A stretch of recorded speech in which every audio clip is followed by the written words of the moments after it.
I got the call from Culture Kings, and then they're like, yeah, we want you to come do a trial. And I'm like, I got no clippers, I never cut hair properly, like I've never used scissors before. I had only like used clippers, and they're like, yeah, you got a trial, can you come on Monday? Yes, people, welcome back to From the Ground Up podcast, and this is a return episode. So we're back into the swing of it. Had a break, but we're back, and we're banging a beast of an episode out straight away. The guy on my left has built a name for himself in the barbering industry. He's built a great online community. He's been in news articles. You've cut homeless people's hair. You've been a judge at Barber Expo. Like just a list of everything. Yeah. So yeah, bro, you've got some great accomplishments. So we'll get straight into it. Talk about obviously the journey, the shop, and yeah, we'll see you at the end of the episode. So, first question for you, bro. For the people who don't know, who are you and what do you do? Yeah, so my name is Caleb Heke. I'm a barber. I co-own this barbershop here, Black Fox Barbers, with my business partners, who are also from the same town I'm from. And yeah, I love barbering. I live here. I live in Australia. I love Australia. Grew up in New Zealand, and now I'm here living the dream on the Gold Coast. Yeah, sick, bro. Yeah. Sick. So obviously you say you grew up in New Zealand, bro. What age did you move out to Oz? So I've been here for 3 years now, but this is the second time I've moved here. I lived here another time when I was 17. I moved here to play rugby league, and chase the dream playing rugby league, but I tore my ACL, and that was ended short, that league career. So that's when I decided to go into barbering. But yeah, I've been here now 3 years, and yeah, loving it. Really. Yeah, pretty fresh, straight into it. I knew as soon as I got here that like I needed to just get going, just no mucking around. Started from nothing when I came here too. Like had to build my clientele up again and build my name again. So yeah. So growing up in New Zealand, what was that like, bro? So growing up in New Zealand, so I'm the oldest of 10. That's crazy. Yeah. I'm the oldest of 10 siblings. So I've got a mixture of brothers and sisters, and it was pretty humble upbringing for myself. Like. We didn't have much money growing up. We moved around a lot. We moved to pretty much every town in the North Island. And yeah, so it was a lot of like moving around. There was a lot of change, but it was like my parents, they did their best for what they had for me. But mainly my mum raised me, and she raised like most of our kids. So when I was about 13, there was about six younger kids, and my mum was like pretty much raising us. Yeah, so she did really well, but there was not much money in the household. So when I used to get like a present, like or get new shoes, it was like a special occasion. It was like a good thing. Yeah. Or like go to McDonald's. It was like, so I learned how to be really grateful. So Christmas, bro. Where a lot of kids like just, they get McDonald's just like a normal thing, but for us it was like a special thing, that was about until I was like 14, and then it started getting a bit better. But yeah, pretty much we just had no money, and there's just like alcohol in the upbringing, so I was exposed to a lot of like that. But like that's like normal in New Zealand, Yeah. So when you like came to Australia to play rugby league, did your ACL? Yeah. What was that like, bro? Obviously, probably aspiring to have a great career in that. Yeah. Something you'd set yourself up for. Bro, my whole life was dedicated to playing rugby league. Yeah. Like ever since I was 5 years old, I played rugby league till I was 21. So like all I wanted to do was play All Blacks or league. Like I wanted to make it become a professional rugby league player or a rugby player, and I dedicated like my whole life. So my escape from like, the home life, I'll go to play. I'll train, and I'll just train my whole like from 5 years old all the way through. So my goal was to get there. So like I'd make lots of rep teams. I made lots of teams. I made all the teams. I was like New Zealand champions for like sprinting. Yeah, and then made all the rep teams, and I was kind of like, I ended up getting a scholarship, like earning my way to get a scholarship at a school called Rotorua Boys. which was like, I had to live there. It was boarding school. Yeah. So that was like, What was that like, bro? That would have been like yeah. commitment, hey? No, but because I was 13, but I was just so hungry, you know, and I was just training, and then I started getting really good, like, and I was like standout player, and then I got, a scholarship to Rotorua Boys. They ended up, giving me that scholarship, and like the first day I went there, they had like an initiation, so everyone, all the year nines come in, and then they like they like tell you to run away, and then they beat you up once they get you. So it's pretty scary, but you learn how to like look after yourself. You learn how to like protect yourself. You learn how to stand on your own 2 feet. And I think those are some of the most like important years of the boarding school. Probably taught you a lot of values as well. Yeah. You might not realise it now, but you take into day-to-day life. Yeah. Probably taught you a lot of things that you can implement, especially obviously we'll get into it a bit later about doing the business. Yeah. It probably set you in good stead. Bro, like making your bed, you had to make your bed because you get inspections. Yeah. Homework, like everything was strict schedule, like the army, yeah. Training, everything strict. So I think that like was really like important for my childhood. Yeah, sick. What was the moment that you realised barbering wasn't just a job, but something you could build a life around? Take us back to when you first started barbering. Yeah, so I started cutting hair, my own hair, when I was like 10 or 11. Yeah, and then I started cutting in the boarding school as well. And then I went back to Pataru, where I'm from, and I went to a high school there, and I started cutting all the boys' hair. But I never ever thought I was going to do it as a career because I was so focused on the rugby league, and it was just a side thing. But I was always good at it. That's why everyone used to come to me, because I was like, I just had that eye for like what the styles were in that, and everyone would come to me. Fresh face. Fresh. I saw a thing on your Instagram. I think it was an early picture of you cutting your younger brother. I think it was. Yeah. Like $20 pair. Yeah. Wow. Like, from then now to what you built now. Exactly. Like we had, my mum couldn't afford haircuts, so I had to learn. She told me to cut their hair, so I'd cut their hair. They would cry when they go to school, but I always knew that. I always knew the styles, bro. What was cool? Yeah, I always knew it was cool. I was always ahead of time, you know. And they would go to school cry because they didn't like their styles, and then like, like a few months later, that's the style, you know. Everyone wants it, so I could kind of. I told you. Yeah. Now they're the ones hitting me up for, Now I'm the one crying. So I've got down, bro. You went back to New Zealand to start your own barbershop. You said it's failed. What was that like, bro? Take us through the journey that you'd obviously found barbering, did your ACL, you went back to New Zealand to start the shop and it failed. Yeah. What was that like, bro? Yeah, so I ended up getting like trials over here in Gold Coast. So I moved over here, and then I just kept getting injured. Tore my ACL, and my knee was just done, But so I ended up working over here in a factory job, and I was working at the factory job, and I was like kind of in a depression because my whole kind of career, I was at a crossroad where I had to decide what I wanted to do. Do I want to keep playing league, or do I want to do something else?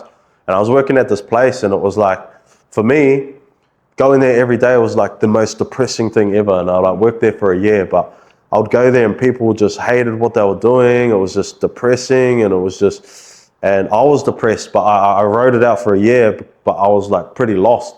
And one day I just couldn't hack it anymore, and I just left.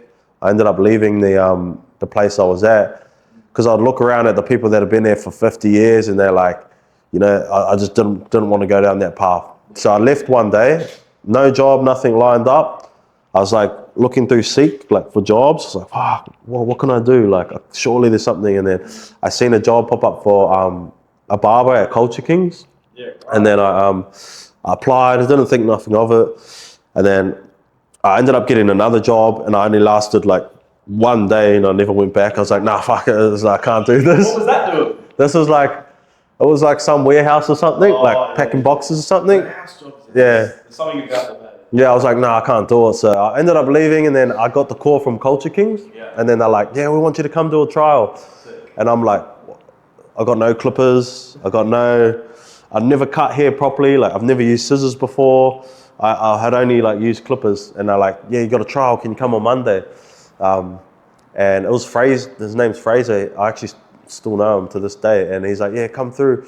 So I like messaged my mate, borrowed his clippers, told him to come in for a model, and I just like winged it, full winged it. Haircut took like 2 hours, and then they ended up giving me the job, and I just learnt on the spot. I was working at Culture Kings for about a year, and then I moved back home and decided to start my own shop back home. And yeah, I went in partnership with this tattooist.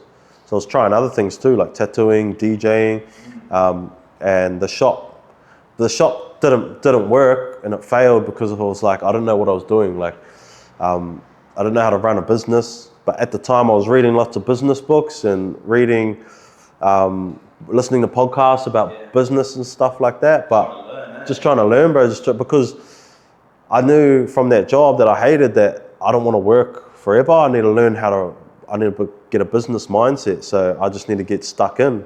But the boys were like coming in and paying me with like tinnies and weed and stuff. And boys were like smoking weed at the back, and it just wasn't run properly. Not a good environment to try and prosper. Nah, but I was just allowing it. Like I was just, I didn't know. What do you reckon that does to someone, bro? Like maybe there is someone that watches that, they've got a bit of an idea of what they want to do, but they might not know how to get out of that bad environment. Yeah. Is it something that you just got to practice every day, or is it something that you've got to really put yourself out there? Yeah. I think you want to you got to put yourself in a place where you can grow. Like, because the town I was in, Potato, I love that town. It's where I'm from. It's where my home is, but there's not much opportunity there. The population's like 3,400. So Small place. on a Monday, Tuesday, and Wednesday, like there was no clients. Like it was just dead, So. Yeah, I think for a young fella that's like in an environment like that, like you got to move, like you got to get to a place like that has the opportunity so you can grow and your hometown, they always look at you like who you are as a kid, but you end up growing and evolving and becoming better. 100%, bro. What would you say are some of the things you've had to sacrifice to become the person you are today?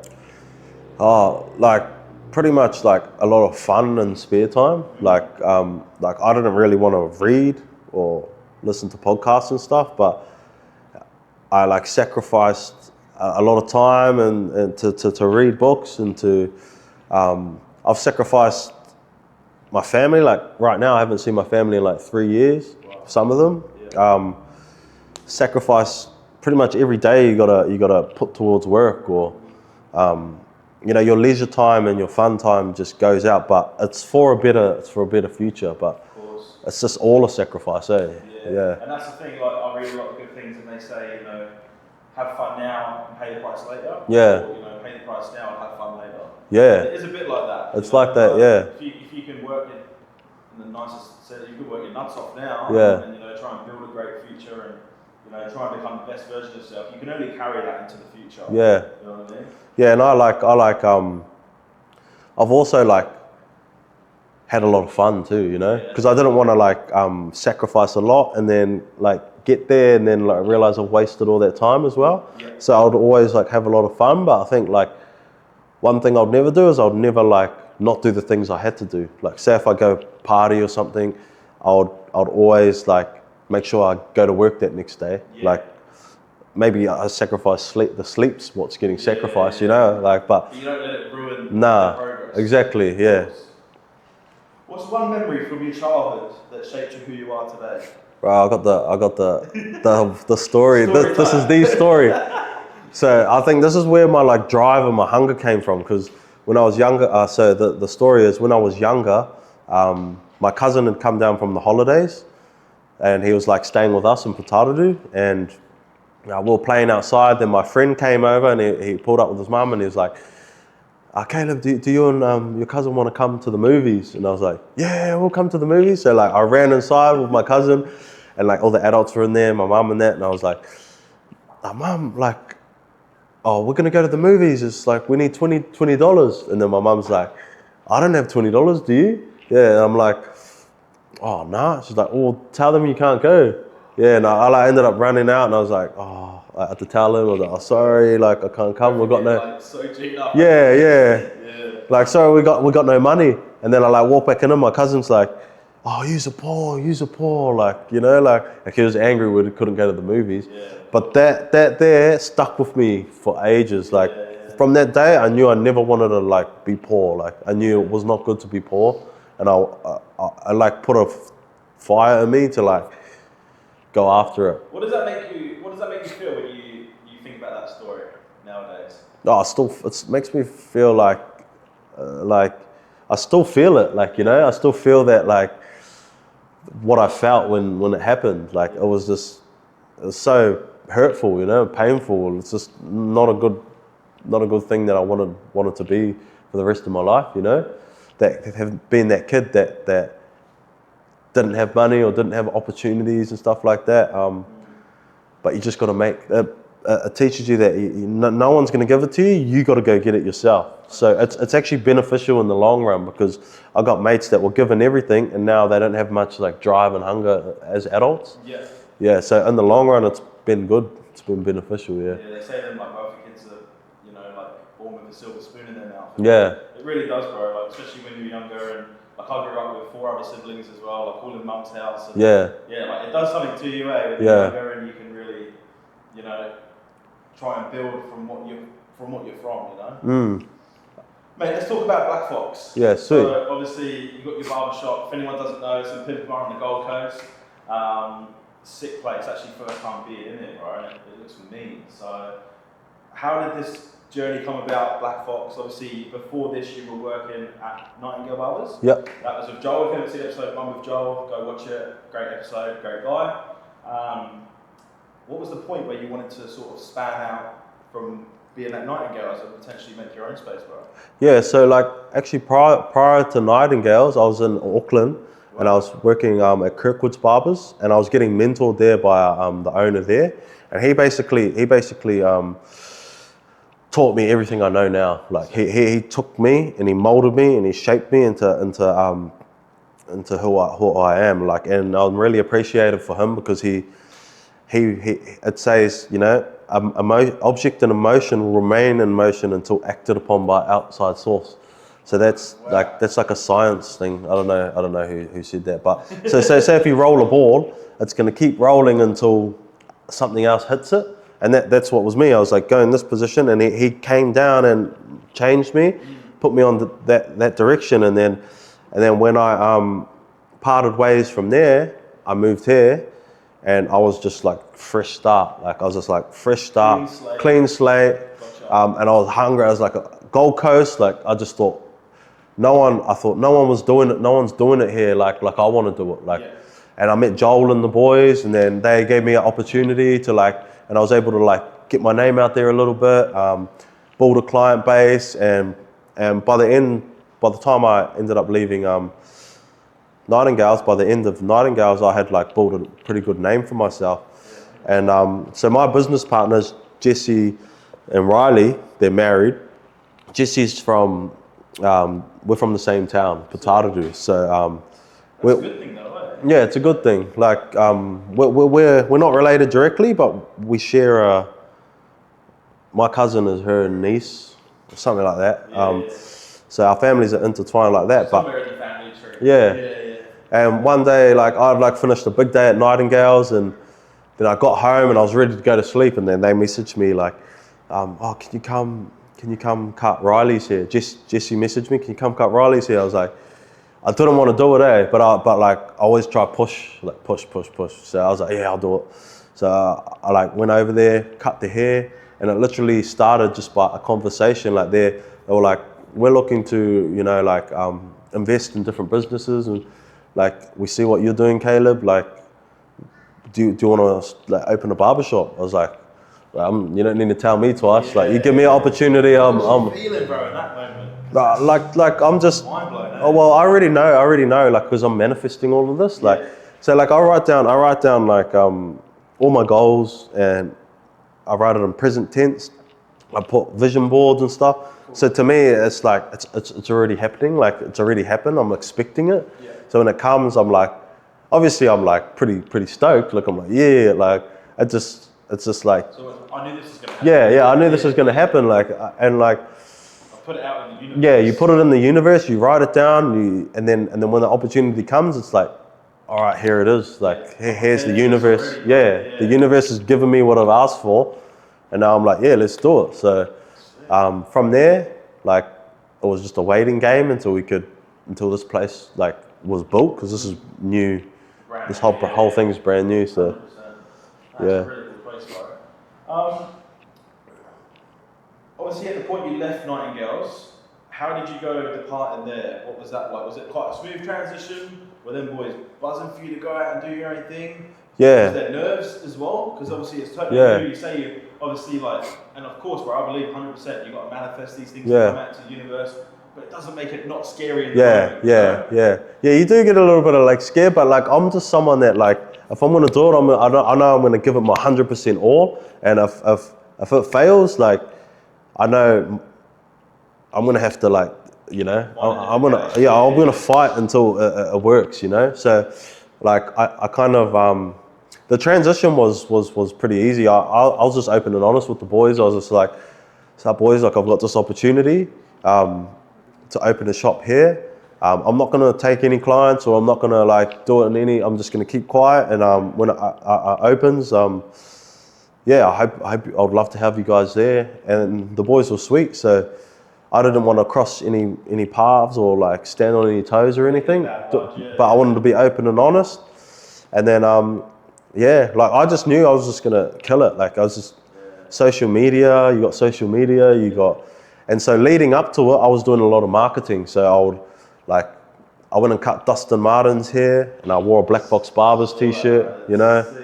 Oh, there was a car show over here. Yeah, on the launch. Yeah. Before the launch. Well, this is like the first one, so it was before the launch. Yeah. I like took a barber chair, and I just got flyers, and I got a couple of my mates, and they were just handing out flyers of I put the Black Fox Barber shirt on, and I was just doing free cuts, and there was like massive line, like, so I was that plus I'd go out to the beach and just make crazy content, you know. And I'd just get lots of views and lots of things. So by the time the shop opened, there was a line. The line was all the way down to the chemist, bro. And if you come to Pimpamar, you'll know how far the chemist actually is. Yeah. Like, and these people were waiting, bro. Like, I was like, oh, but like we had a DJ and everything. We had cars show come up, and like the night before. Like food trucks as well. Yeah, food truck. But the night before, we were like, wow, what if no one comes, you know? Like. And we're thinking that what if no one comes, but then we were like downplaying it too much. We're like, nah, we've got to get ready in case heaps of people come. Yeah.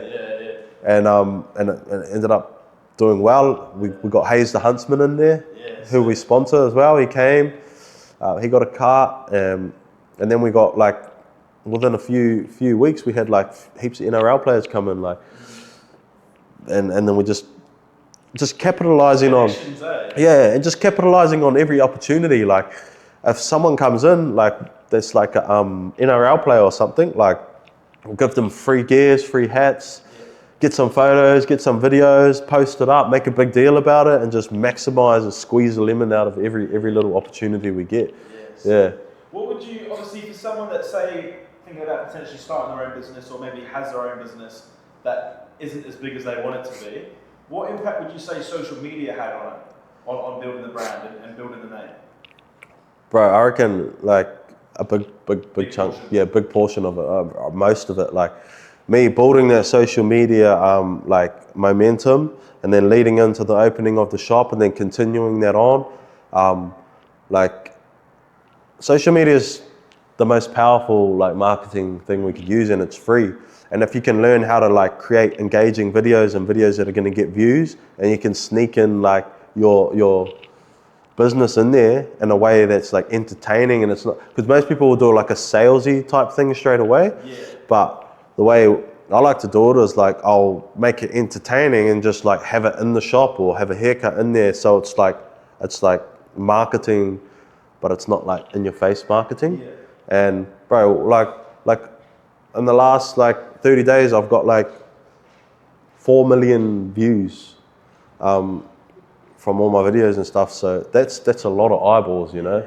I think it's crazy. Bro, I think it's crazy. Like I think, and people that do social media, or they try to get on the social media platform And I'm the same. Even now today, like I'm still not, you know, I still have a lot of self-doubt, you know, and I might make a bit of content, or I'll see something that I want to maybe repost, and then you try and think like, is that going to be engaging? And you just overthink it. You know, and then maybe you might have a great idea, but then you might think, I don't think that's going to work, and that bit of doubt creeps in. And then you just don't post it at all. Would you just say, you know, stuff it, post it? You know? Well, me, like, I was willing to do anything. Like, I don't care. I'll walk down the street naked with my undies if I had to. You know, like, I really don't care. I'll do anything. And like, but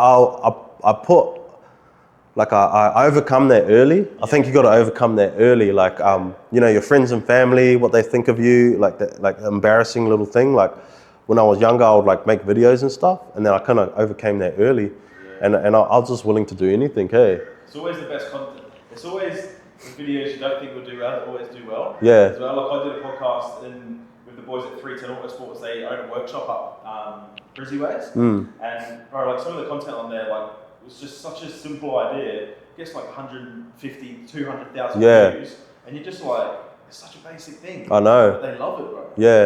And it's not about what you like. Like, I would always post what I think's cool.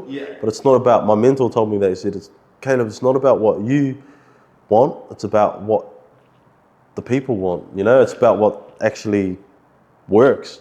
So like, I'd post things that were like, I thought I'll just post it, and then I wake up in the morning and it's like blowing up, and I'm like, oh, I would have never expected that. And then you spend so much time doing all this crazy edit on a video, and then it just flops. It's always what the market wants, not what you want. Obviously, when Black Fox started to become a real thing and it was growing, you had to bring a few of the boys in, cut in hair. What would you say some of the qualities that you look for when you bring someone into your workspace? So, like, I always like people that are like humble, you know, have a good attitude, good positive attitude, and like they don't have a big ego. Because I can't really like, because no one likes a big ego. Like, someone that's humble, someone that's willing to work hard, someone that's like a team player, positive, and then that's really it. Like, everything else can be taught. The skills can be taught. I do teach barbering, so I can teach anyone anything, skills wise, if they put in the work. But those qualities are like really important. Being humble, you know, not having a massive ego, always be willing to learn, being a team player, and just hardworking and honest. There's another one, but just be honest, because we can't move forward as a team if we're like not honest with each other. Of course. Obviously, being a business owner and working in this space as well, you probably spend a lot of your time thinking about everyone else. You know, are the boys happy? Are the clients happy? You know, bills, social media, everything. But what do you think owning a business and, you know, being such a big part of Black Fox, what do you think it's taught you about yourself?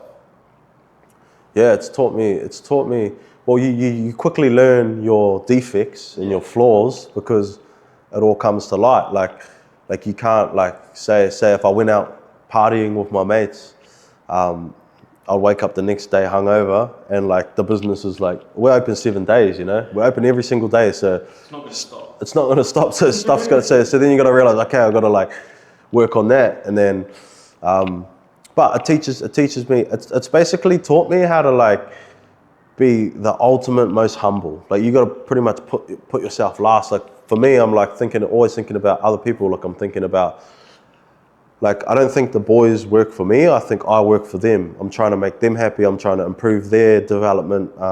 I'm trying to make sure that they feel like they're growing in their, and then I'm also thinking about my business partners. Are they happy? So you're kind of like putting yourself last, but you're like it's like in the Bible it says, to whom much is given, much is tested. So you got to be able to take all these hits and take and be selfless, and in turn that like levels you up. Like, I don't know if that makes sense. I love that, bro. That's so sick. Do you think success comes more from talent or consistency? I'd say both, eh? Yeah, because like the talent You want to be consistent with your talent. Like, so I think we're all blessed with different skills. So like me, I used to suck at basketball, but rugby I was good at. Like, or because like with cutting hair, I just picked up the clippers and I was good at it. So I knew if I put in the work and consistency within that talent, I'm gonna be ahead of someone that wasn't talented at it and they just put in the work, you know? So I think if you compare them too, if you can look at what you're talented at and then you can like be consistent with that, that's the best way. But you can't do it without consistency. Yeah, you need to be consistent. What's the belief that you had 5 years ago that you completely changed your mind on? The belief I have 5 years ago that I completely... this has only recently just changed, like that, like hard work alone is going to get you there. Like, so like I've always like up until recently I've thought just work hard, just grind, just like that's going to get you there.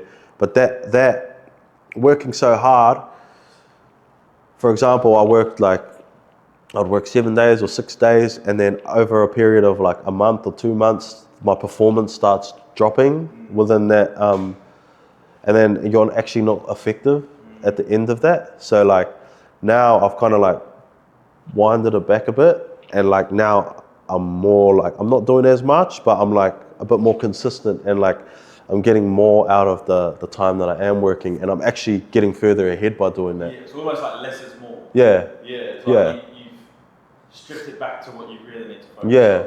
It's like the gym. If you go to the gym every single day and you just train, you don't give your body time to recover, you're probably not even going to get any results. Whereas if you find that sweet spot where working hard and resting, you're gonna actually get the best results out of that. Yeah. What habit or discipline has had the biggest impact on your success? Habit or discipline? I would say being just always willing to learn. Yeah, always willing to learn. Like never having a big ego to where you can't learn. Like I'll always learn from everyone. Like yeah, that's basically it. Just learn. You never know enough. Become a sponge. Yeah, become a sponge. I've only been here 29 years. I'm 29, but there's thousands of years of people that have run businesses and lived here on this earth, and I'm gonna sit here and think that I know everything when I've only been here 29 years. That's stupid, you know. Yeah, it's never gonna happen. Nah, you gotta learn. You said yourself that you have 10 younger siblings nowadays. What do you feel Do you feel a responsibility to show them what's possible in life? Yeah, 100%. Yeah.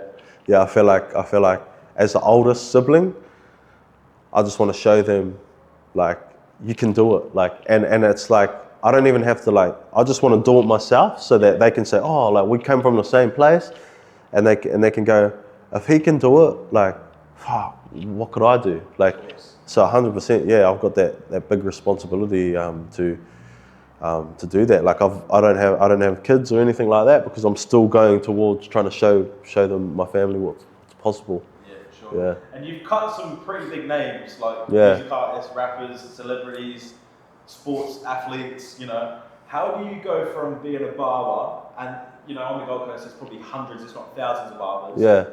How do you go from being a barber to then having them good connections? And branching out. I believe like the universe or God, I think they're watching at all times. Yeah. So like they're watching every single barber that is here, and I think that what you do when no one's watching, like if you all the barbers get 24 hours in a day. So I believe if God's watching, the universe is watching, I'm going to show God, I'm going to show the universe that I'm the one that deserves the most opportunities out of all these other barbers. So I'm going to put in the most work, I'm going to sweep, I'm going to do my content, I'm going to cut the most hair, and then by divine thing, the universe will just give it to you. And there's not much competition when you like do more than everyone else, because they get to come to most people just come in, cut the hair, go home. So if you can come in, cut your hair, make the content, stay for longer, first one here, and then learn and do extra, like the universe or God's looking at it and going like, I'm gonna give that person the opportunity. So that's the way I think about it. 100%. It's a great way to think about it as well, bro. How did you create your first celebrity collaboration? Yeah, so honestly, my mentor just told me to message them. Just say, message them and say, I'll cut your hair for free. Wow. And so I just did that. Started messaging all these NRL players back in New Zealand, and eventually got one NRL player, got some influencers, and then I ended up in the All Blacks camp and doing all the All Blacks. And then, What was that like, bro? bro, that was crazy because I wanted to be an All Black, you know? Yeah, of course. And so I kind of got into the camp like another way, you know? Like, so I was like, when I walked in, I was like, oh, yeah. Well, I was kind of like, you think about it when you're a kid, and then like I'm here, but it wasn't the way that I thought I was going to get there. But I still like got to experience it a bit, so it was crazy. Like, showed you a different path to get and yeah, the universe, bro, it's crazy. Yeah, it's a special thing, hey? Yeah, it's special. Now, was it last year you judged at Barber Expo? Yeah, Down last in year. Broadbeach, wasn't it? Yeah. So you judged at Barber Expos and reached a high level in your industry. What separates an average barber from an elite barber? Average barber from an elite barber. I think putting in like the time and the effort too. Like, I think the universe tracks everything, and I think the universe tracks effort. So, like, you can get a talented barber, and you can get a not so talented barber.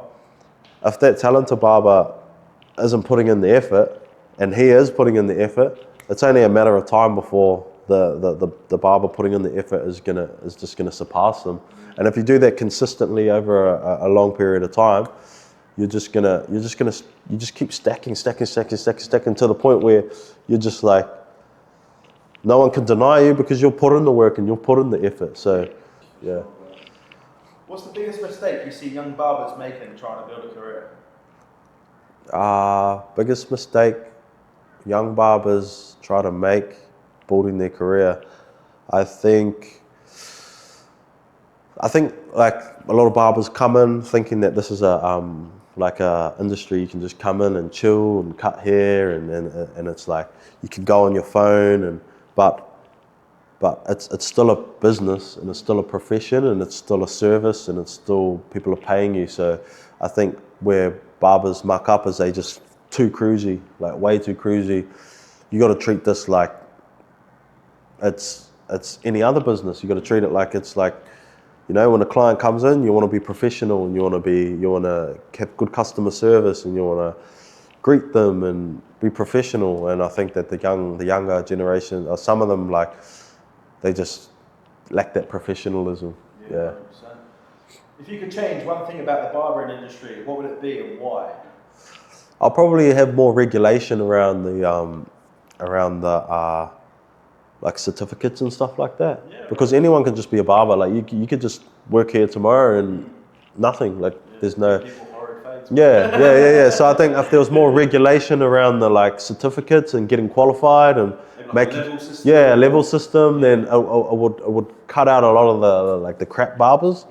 So I think that's a big thing that should change, and hopefully in the future, maybe I should do that. Right. Maybe I should do that. No. 100%. Like, I worked in a business not too long ago at a job when I was a lot younger, but you had these booklets you had to fill out, and it was sort of like you moved up different pay grades. As you complete the books, it might be, bro, you've had to use that product and use that, you know, that clipper or that haircut and worked that many hours. Like, bro, it's endless. Yeah, exactly.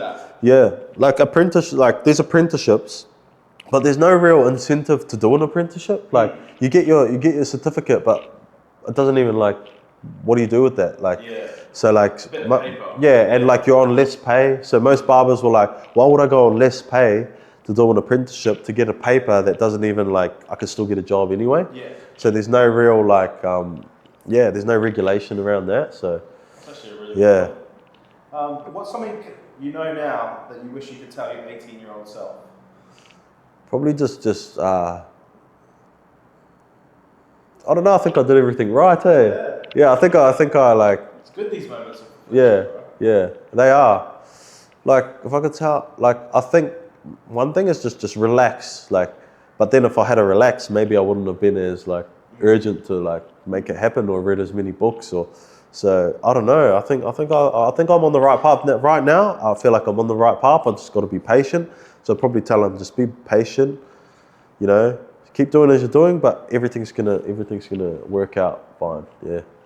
What's the hardest conversation that you've ever had to have with yourself to get you where you're at today? Oh, I've had many looks in that mirror. You know, it's never ended, bro. It's been a non-stop. This morning, like every day. Like sometimes I'm like, oh, can I just like just relax for a bit? Like just like, can I just like enjoy who I am? But like whatever the path God's got me on, it requires like non-stop change. Like non-stop. Yeah, it's just pretty much the whole time has been pretty painful looking at himself in the mirror and constantly changing, and still am to this day.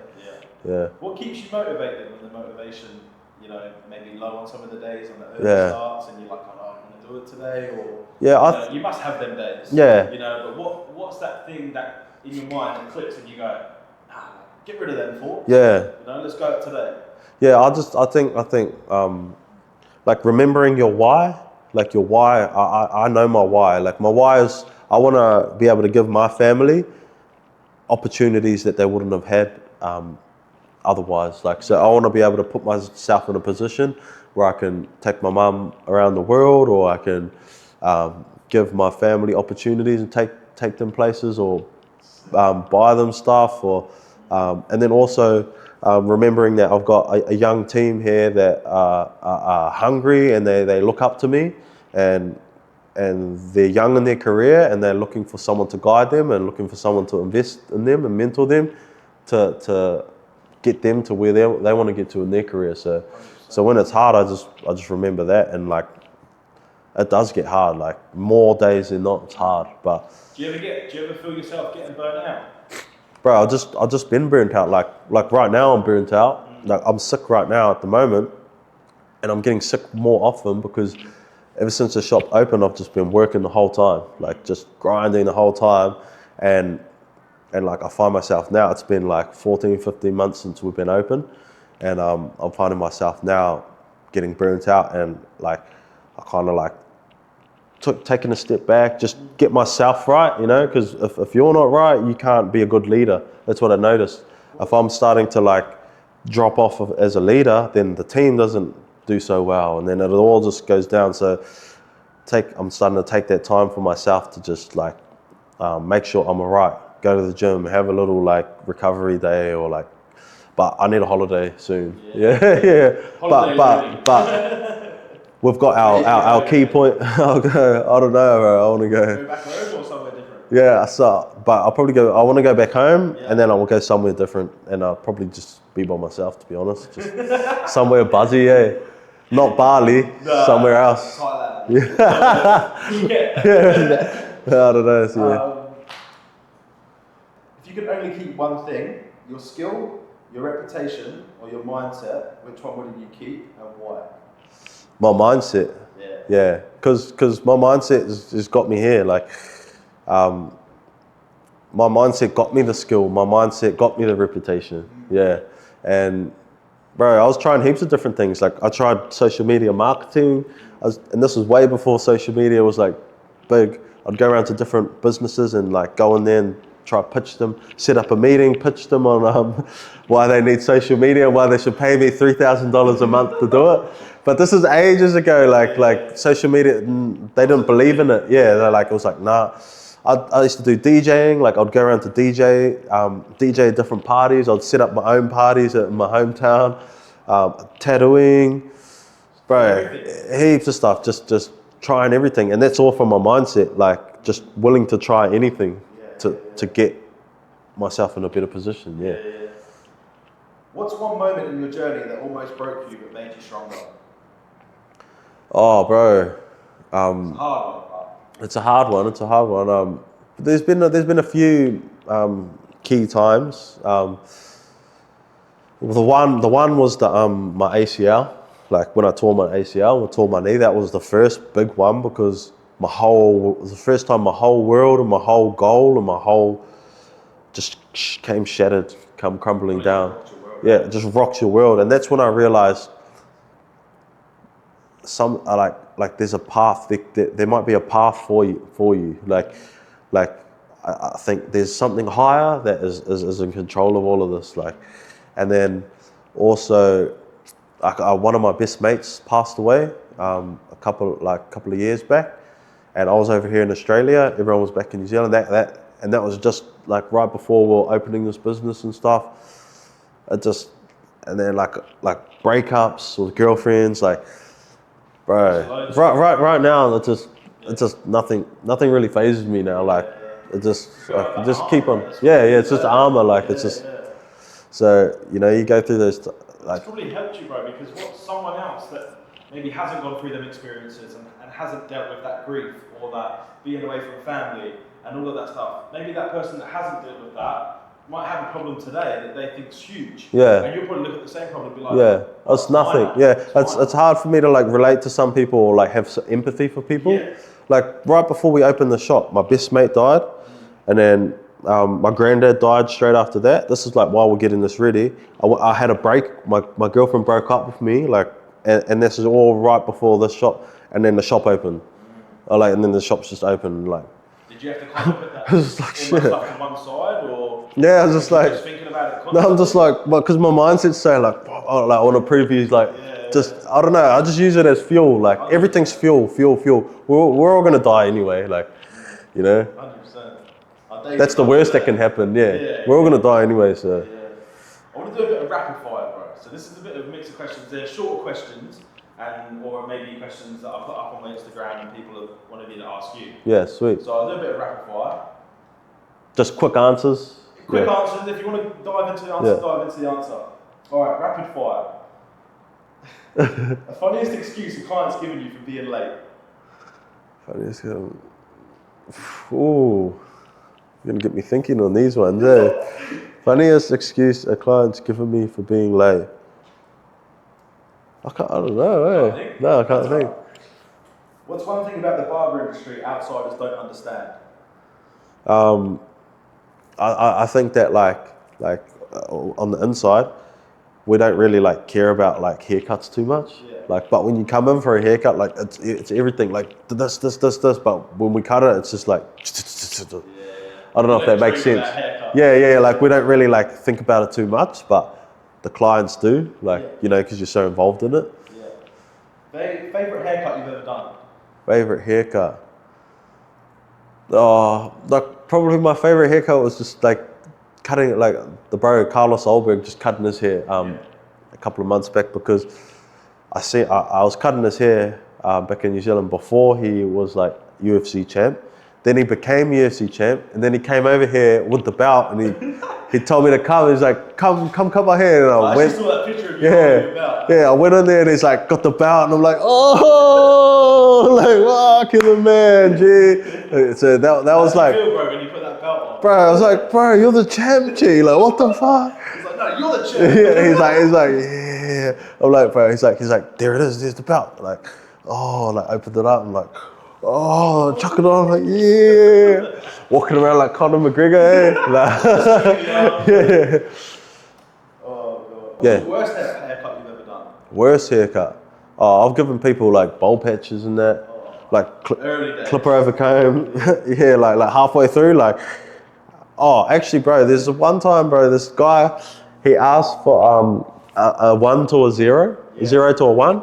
So I start doing the 0 on the sides, 1 on the top, and then he goes, what are you doing, mate? What are you doing? I'm like, what do you mean? He's like, I asked for a 1 to a 0. And I'm like, yeah, that's what I'm doing. He's like, no, I want a 0 on the top and a 1 on the sides. Because he was like starting to thin a little bit, so he wanted to just he wanted to shave it off and just like reverse it down, and I was like, so he ended up getting angry and like I was like, bro, that's something weird to get angry over. What was your favourite celebrity or client you've ever cut? Other than like Carlos Olberg just before, the Juicy Fest, you know Juicy Fest? So when they came to New Zealand, one of the managers came in and I cut his hair for Juicy Fest, and then I got his number, and then he ends up like messaging me saying like, oh, you want to cut Bow Wow's hair? And I was like, yeah, sweet. So I go in there, bro, they're all there. Chingy, Neo, Bow Wow, Lloyd, and they're like all in the same hotel. Bro, that was mean, eh? Because I listened to all their music, you know, growing up. It's like R&B, hip hop and R&B. And then I'm like cutting up Bow Wow, and then he does like they start videoing you, and I'm fading his hair, and he's like posted on a story. He's like, "Yo, what's up? We're here in New Zealand, man. Who said they can't braid and fade in New Zealand, man? Are you crazy, man? You know I look good, bro. Just doing this full marketing, everything." And I'm right there cutting his hair, posted it up to a story. Yeah. Now this is back in like before Black Fox, and then I'm like I leave, and then they told me to come back and cut Lloyd's hair, cut Chingy's hair. So I'm like cutting these like celebrities that I used to listen to their music my whole life. So that was pretty cool. Yeah. Who is the barber that you respect most in the industry? Is there a barber you look up to? A barber that I look up to.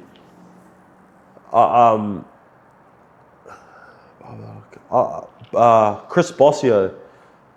Yeah, his name's Chris Bossio. Most barbers will know Chris Bossio, but I like Chris Bossio because he's focused on the business and the business aspect of things. And he's not just so focused on the haircut, but he's got a YouTube channel. He's got like 20 barbershops or something like that, Headlines Barbershop, and he posts his content out there and he gives it all away. He documents the journey, so it's pretty cool. Like I've always looked up to him. Where did the name Black Fox come from? So Black Fox is like my business partner's name. I have my own name. I was gonna call it Custom Blends. Sick. Yeah, and then there's another barbershop called Custom Faded that I didn't know that there was called that. So we had to change it to something else, and I was like, and then they just said, why don't we do you want to call it Black Fox Barbers? I really didn't care about the name. Like the name is just, it's everything else. But they were like, yeah.